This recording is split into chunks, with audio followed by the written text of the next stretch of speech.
Survive is a 2022 film directed by Mark Pellington. It's written by Richard Abate, Abate, Alex Morel, and Jeremy Ungar, and I apologise if I've mispronounced any of those names.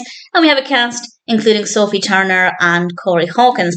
And this is quite an interesting film. I didn't like the beginning. The intro was really annoying. It was slightly trippy. The editing was just a bit awkward.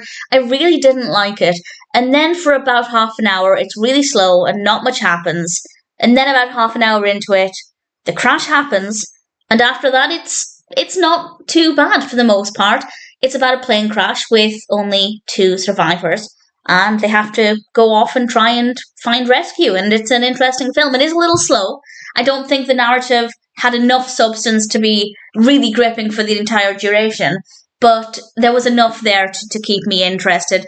The narrative maybe needed a bit of work, but the characters and the performances are brilliant.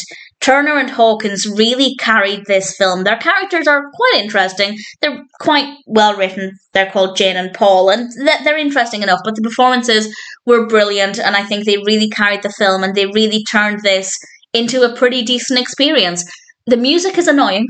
A lot of the music is very, very annoying. Not enough to ruin the experience or to make me want to turn it off, but I definitely didn't like it. Some of the camera work is quite good.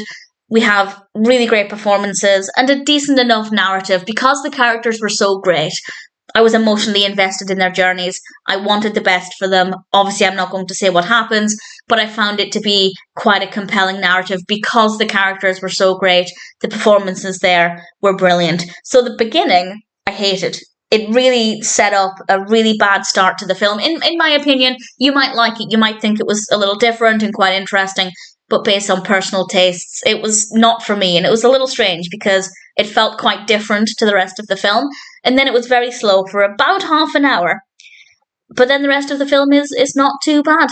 And in general, I thought it was a decent experience. So if it sounds like the kind of film for you, then needless to say, I'd say Survive might be one that's worth checking out.